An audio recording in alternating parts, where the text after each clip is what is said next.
பேரை சொன்ன மாதிரி மாப்பிள்ளை பேரையும் உன் வாயிலே சொல்லு. எனக்கு கேட்கணும் போல இருக்குது. சொல்ல.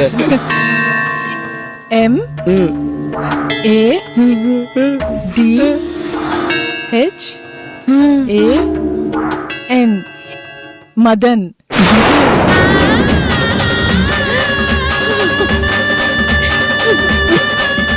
என்னது?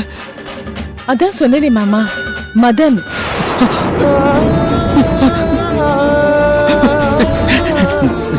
நல்ல பாரு, பேர் மாத்தி அடிச்சிட்டாங்கல்ல. பேரு கரெக்டா தான் மாமா இருக்கு. டாக்டர் மதனை தான் நான் கல்யாணம் பண்ணிக்க போறேன். மதன் தான் மாப்பிள்ள.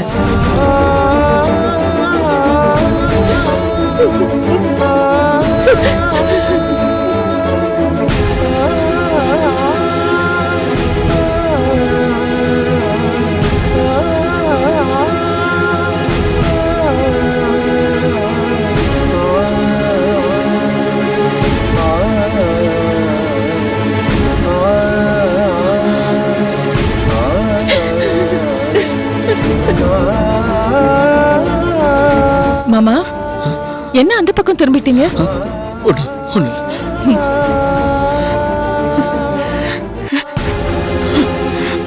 மாமா, மாமா, ஏன் கண் கலக்குறீங்க?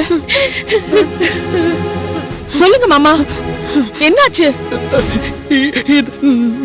நான் கொஞ்சம் கூட எதிர்பார்க்கல சக்தி. என்ன சொல்றதுனே புரியல.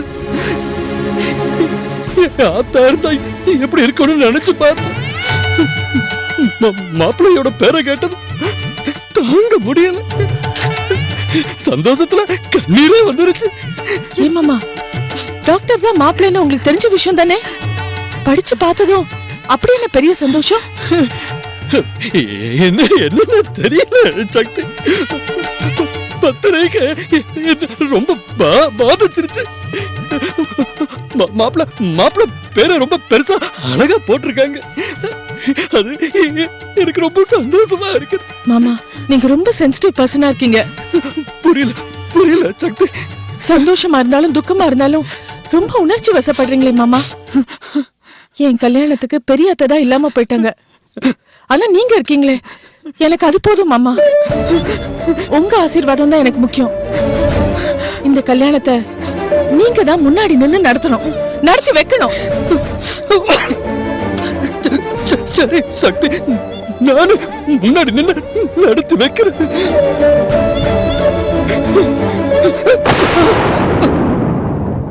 மாமா, பாத்து.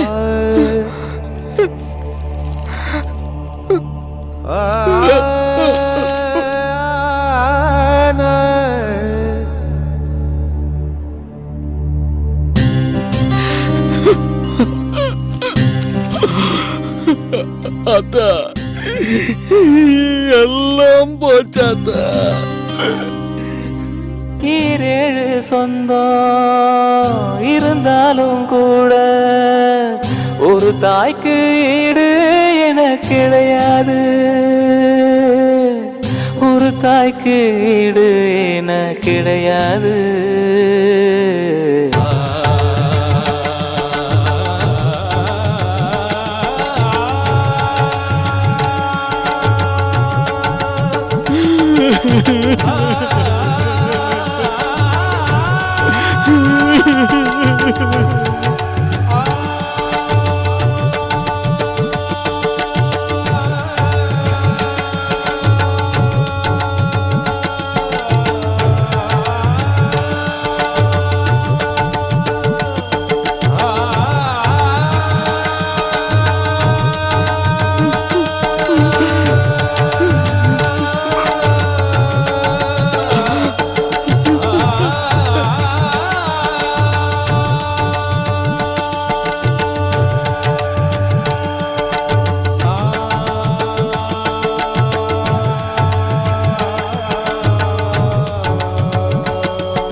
எனக்கு ஆறு இல்லாத ஆறு இல்ல.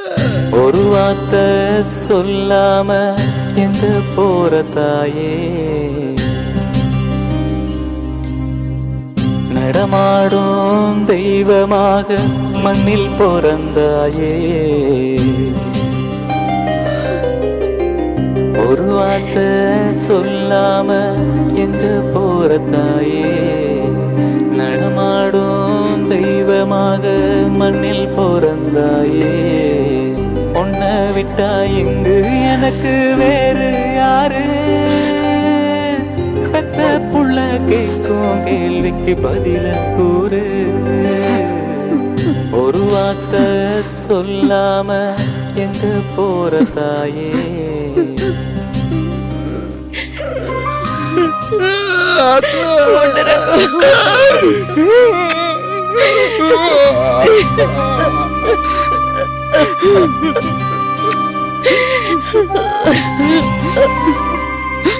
எனக்கு ஒண்ணுமே புரியல அத்தா. சக்திகிட்ட பத்திரிக்கைய காட்டி இதுல மாப்பிள்ளை பேரு எங்க போட்டிருக்குதுன்னு கேட்டேன். சக்தி மாப்பிள்ளை பேரு மதன்னு சொல்லிருச்சு அத்தா. எனக்கும் சக்திக்கும் தான் கல்யாணம்னு நான் இத்தனை நாளா நினைச்சிட்டு இருந்தேன். எப்படியாத்தான் அது மாறிச்சு. எல்லாமே தலைகீழ போயிடுச்சுப்பா. உன்கிட்ட எப்படி உண்மையை சொல்றதுன்னு இவ்வளவு நாளா தடுமாறிக்கிட்டு இருந்தேன்டா. அப்படின்னா மதன் டாக்டருக்கும் சக்திக்கும் தான் கண்ணாலன்னு உனக்கு முன்னமே தெரியுமா? அப்ப நீ ஆத்தாகிட்ட என்கிட்ட உண்மையை சொல்லாம இருந்த? அதுதான்டா எனக்கு ஏற்பட்ட சோதனை. ஆத்தா சாகும் போது எப்படியாவது பொண்ணு ரகத்துக்கு இந்த பொண்ணை கல்யாணம் பண்ணி வச்சிருன்னு போட்டோவை என் கையில கொடுத்துட்டு கண்ணை மூடிட்டா. போட்டோவை நான் பார்த்தப்போ சக்தி போட்டோவா இருந்துச்சு. எனக்கு ஒண்ணுமே புரியலடா.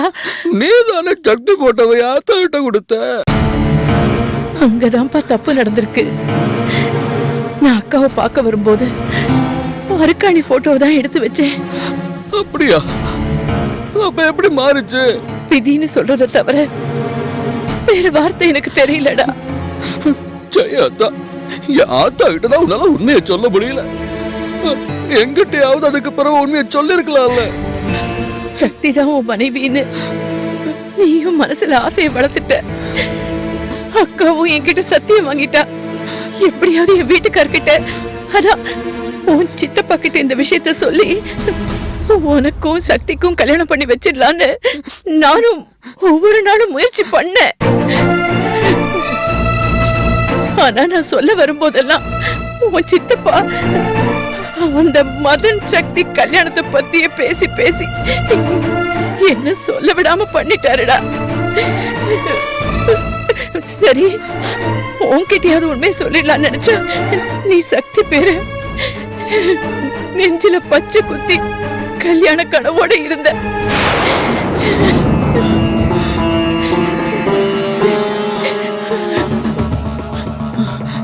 நீ இதை எப்ப பார்த்த?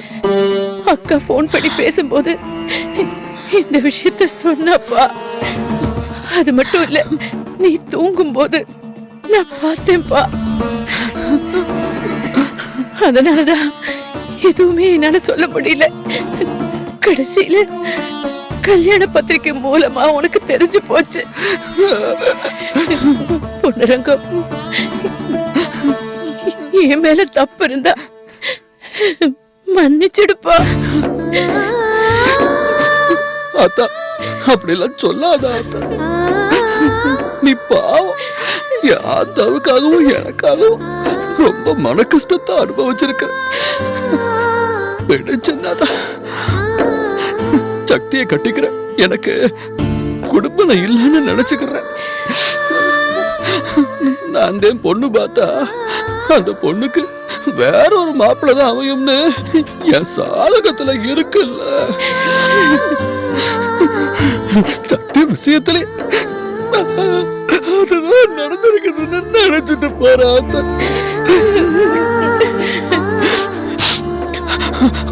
ஆமாதா, அப்படியே நினைச்சுக்கிறேன்.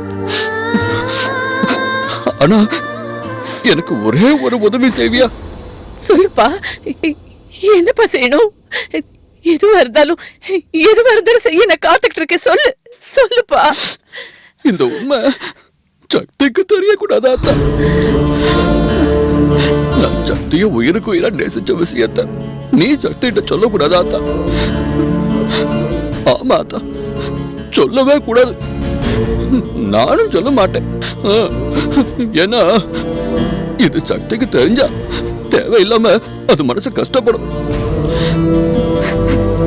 சக்திக்கும் டாக்டருக்கும் இந்த கண்ணால நல்லபடியா முடியல. பொண்ணு, உன் பெருந்தன்மையான மனசு யாருக்குப்பா வரும்?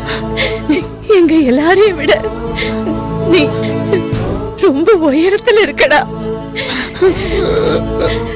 ஆமாப்பா, உண்மையிலேயே நீ ரொம்ப நல்லவன்பா. நீ ஏன்பா என் வயித்துல பிள்ளையா பிறக்கல?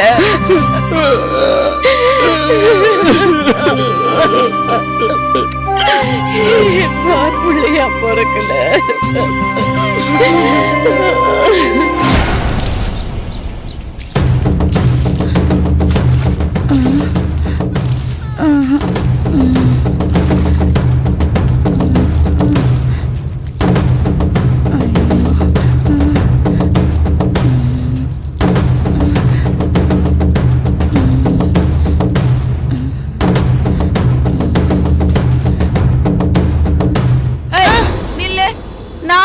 இருந்து பாக்குறேன், போற வர என்ன உன் பிரச்சனை? ஏன் இப்படி பரபரப்பா இருக்க? ரமாமணி, என்னன்னே தெரியல, என் மனசு ஒரே படபடப்பாவே இருக்கு.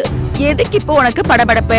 அதுதான் உன் மனசுல இருக்கிற ஆசையெல்லாம் வார்த்தையா கொட்டி உன் மாமாக்கு காதல் கடுதாசி கொடுத்துட்டியே, அப்புறம் என்ன படபடப்பு? அதுதான் ரமாமணி பிரச்சனையே. ஏன் உன் மாமா உன்னை பிடிக்கலன்னு பதில் கொடுத்துட்டாரா? அதெல்லாம் இல்ல, ஒரு பதிலுமே சொல்லாம இருக்காரு. நான் கொடுத்த லெட்டரை என் மாமா படிச்சாரா படிக்கலையானே தெரியலையே. எனக்கு என்னவோ பொன்னுரங்கம் கண்டிப்பா இன்னும் லெட்டரை படிக்கலன்னு தான் தோணுது. அவர் மட்டும் லெட்டரை படிச்சிருந்தாருன்னா இந்நேரத்துக்கு ஒரு குதிச்சிருப்பாரு. நீ என்ன சொல்ற? இல்ல, நீ அவ்வளவு அன்பா எழுதுனியா, அதெல்லாம் பார்த்துட்டு அருக்கா நீ என் மேல எவ்வளவு ஆசை வச்சிருக்கு, அதனால சக்தி கல்யாணத்தோடய எங்க கல்யாணத்தையும் ஒரே மேடையில வச்சிருங்கன்னு குதிச்சிருப்பாருன்னு சொல்ல வந்தேன். ஓ, அப்படி சொல்ல வரியா? ஆமா ரமாமணி, எனக்கு என்னவோ ஒருவேளை மாமாக்கு என்ன பிடிக்கல போல இருக்கு, அதனால்தான் பதில் சொல்லாம இருக்காரோன்னு எனக்கு சந்தேகம் வருது. இங்க பாரு அர்க்காணி, ஒரு விஷயம் மட்டும் சொல்லி வைக்கிறேன். ஒருத்தர் நீ நம்பிட்டீன்னா அவங்களை எந்த சூழ்நிலையிலயும் சந்தேகம் மட்டும் படக்கூடாது. சரி சரி சரி. இங்க பாரு, ஒண்ணும் இல்ல, நான் என்ன நினைக்கிறேன்னா உன் லெட்டர் பார்த்த உடனே அதை விட சூப்பரா உன் மாமா பதில் எழுதணுங்கிறதுக்காக தான் காத்திருக்காரோன்னு தோணுது. ஐயோ, நீ அப்படி சொல்றியா? நீ சொல்றத கேட்கும்போது எனக்கு ரொம்ப சந்தோஷமா இருக்கு மாமணி. சந்தோஷமா இருக்கா? இருக்கட்டும். உன் லெட்டர் படிச்சதும் பொன்னுரங்கம் உன் தலையில இடிய தூக்கி போடுவான். அப்ப உன் சந்தோஷம் எல்லாம் சாம்பலா போகும் பாரு. என்ன ராமணி யோசிச்சுட்டு இருக்க? இல்ல, நீ இவ்வளவு தூரம் யோசிக்கிறியே, பேசாம நீயே நேர்ல போய் பொன்னுரங்கத்துக்கிட்ட லெட்டர் படிச்சீங்களா இல்லையான்னு கேட்டுலாமே. கேட்கலாம் ராமணி, ஆனா எனக்கு கொஞ்சம் வெக்கமா இருக்கே. இப்படி வெக்கப்பட்டீன்னா அப்புறம் உன் மாமா மனசுல இருக்கிறதுல நீ எப்படி தெரிஞ்சுக்குவ? அவரும் என்ன மாதிரியே ஒரு லவ் லெட்டர் எழுதி தரட்டும், அதை நான் அப்படியே பொக்கிஷமா வச்சுப்பேன். இங்க பாரு, அதெல்லாம் நடக்கும்போது நடக்கட்டும். அவர் லெட்டர் எழுதுவாரு, அதை நீ பொக்கிஷமா வச்சுக்கலாம், எல்லாம் நடக்கும். இப்ப போய் வீட்டுல இருக்க வேலையை பாரு, என் வேலையை கெடுக்காத. ஏதோ நீ சொல்ற அந்த நம்பிக்கையில தான் நான் போறேன். போ.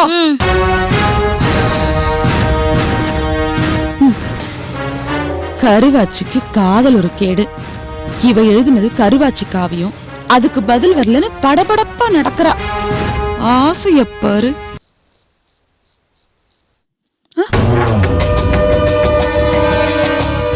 என்ன இவன் ரொம்ப சோகமா உட்கார்ந்திருக்கான்? சாப்பிட கூப்பிடுற சாக்குல என்னன்னு கேட்போம்.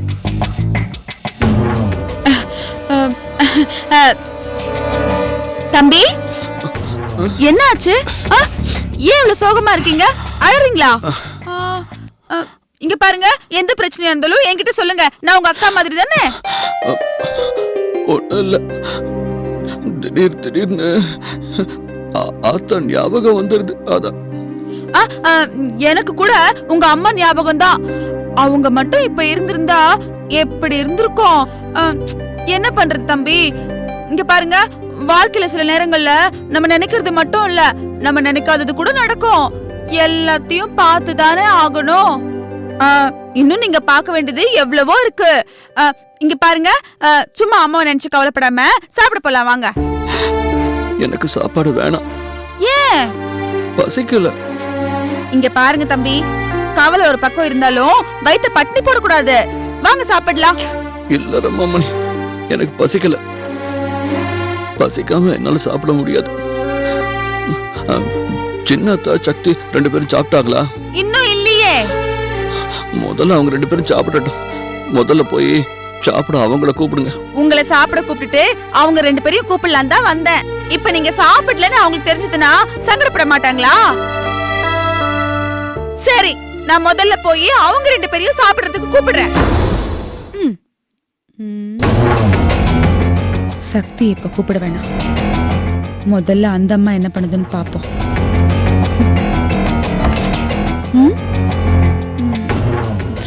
பெரியம்மா வாங்க, பெரியம்மா சாப்பிடலாம். எனக்கு பசிக்கல, நீ போய் மத்த வேலையெல்லாம் பாரு. ஏன் பெரியம்மா சோகமா இருக்கீங்க? ஏய், அதெல்லாம் உனக்கு தேவையில்லாத விஷயம். நீ போங்கிறது. ஏன் நீங்க என்ன பார்த்தே பேச மாட்டேங்கிறீங்க? என் மேல உனக்கு எல்லாம் விளக்கமா சொல்லணுமாக்கும். போங்கறல. இல்ல பெரியம்மா, நீ போ.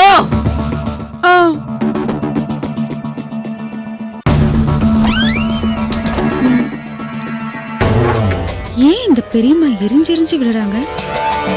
எதையோ பறி கொடுத்த மாதிரி வேற பேசுறாங்க. இந்த பொண்ணுரங்க என்னடான்னா அழுதுகிட்டு உட்கார்ந்துருக்கான். நம்ம போய் கேட்டா எதோ சொல்லி சமாளிக்கிறான். ஓ, குழப்பம் ஆரம்பிச்சிருச்சு. நாம தான் கவனிக்காம இருந்திருக்கோம். என்ன நடந்திருக்கோம்? கண்டுபிடிப்போம். சக்தி, சக்தி, ரமாமணி. சக்தி, நேராச்சு. நீ சாப்பிட வரலையா? வா. எல்லாரும் சாப்பிட்டாங்களா? பொண்ணுரங்கம் பெரியம்மா 2 பேர் தவிர மத்த எல்லாரும் சாப்பிட்டாங்க. பொண்ணுரங்க மாமாவும் அத்தையும் ஏன் இன்னும் சாப்பிடல? உன்னை கூப்பிடுறதுக்கு முன்னாடி அவங்களதான் போய் கூப்பிட்டேன். 2 பேருமே பசிக்கல, வேணான்னு சொல்லிட்டாங்க. பசிக்கலையா? மாமா பசி தாங்க மாட்டாரு. அத்தை நேரத்துக்கு சாப்பிடணும். ஏன் 2 பேரும் இன்னும் சாப்பிடல? எப்பவுமே ராத்திரில சாப்பிடாம படுக்க மாட்டீங்களேன்னு பெரியம்மா கிட்ட கேட்டேன். அதான் பசிக்கலன்னு சொல்லிட்டல, நீ போய் முதல்ல சக்திக்கு சாப்பாடு கொடுன்னு சொல்லிட்டாங்க. சக்தி, எதுக்கும் நீ வேணா ஒரு தடவை போய் கூப்பிட்டு பாக்குறியா? இல்ல நான் உனக்கு மட்டும் சாப்பாடு எடுத்து வைக்கிட்டா? 3 பேருக்குமே சாப்பாடு எடுத்து வை. நான் அவங்களை கூட்டிட்டு வரேன்.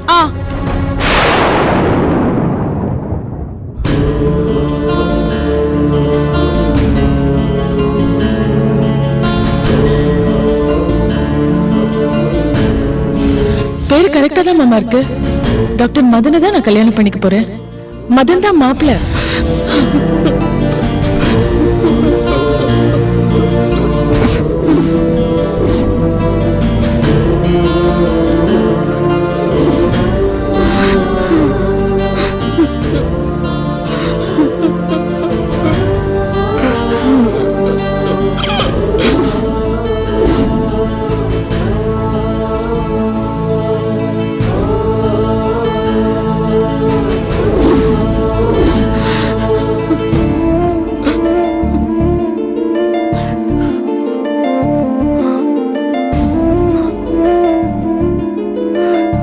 மாமா,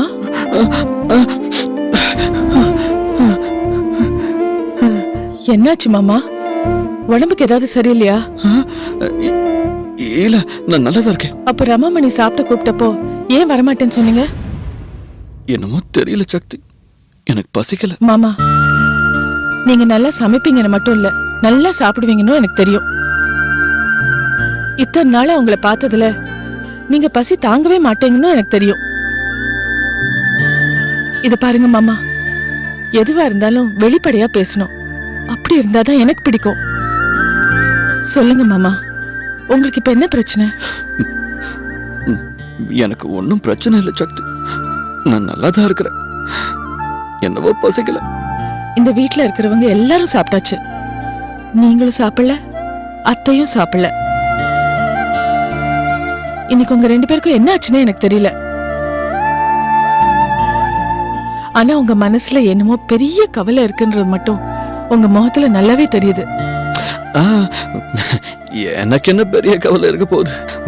உன் கண்ணால நல்லபடியா நடக்கணும், எனக்கு அது போதும். இது பாருங்க மாமா, பெரியத்த ஆசைப்பட்ட மாதிரியே என் கல்யாணம் நல்லபடியா நடக்கும். அவங்க கள்ளும் கபடம் இல்லாம நல்ல மனசு உள்ளவங்க. நிச்சயமா அவங்க வார்த்தை பொய்யாவே போகாது. பொய்யாகாதா?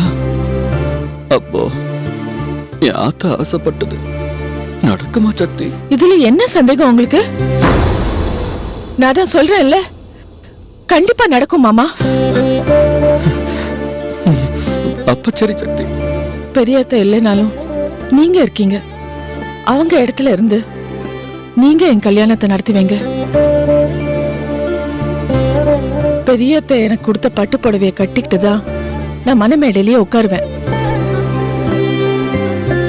கல்யாணத்துல முதல் அக்ஷதையே நீங்க தான் போடணும். நீங்க தான் பெரிய அத்தை ஸ்தானத்துல நின்னு என்ன ஆசீர்வாதம் பண்ணணும். பண்றேன் சக்தி, மனசு நிறைஞ்சு வாழ்த்துவேன். இப்ப உங்க கவலை தீர்ந்துருச்சா? வாங்க சாப்பிடலாம். இப்பதான் எனக்கு வயிறு நிறைஞ்சிருக்குது. நீ போய் நிம்மதியா தூங்கு சக்தி, நான் அப்புறம் சாப்பிட்டுக்கிறேன். நீ போய் சின்னாதாவை முதல்ல சாப்பிட வை. சரி.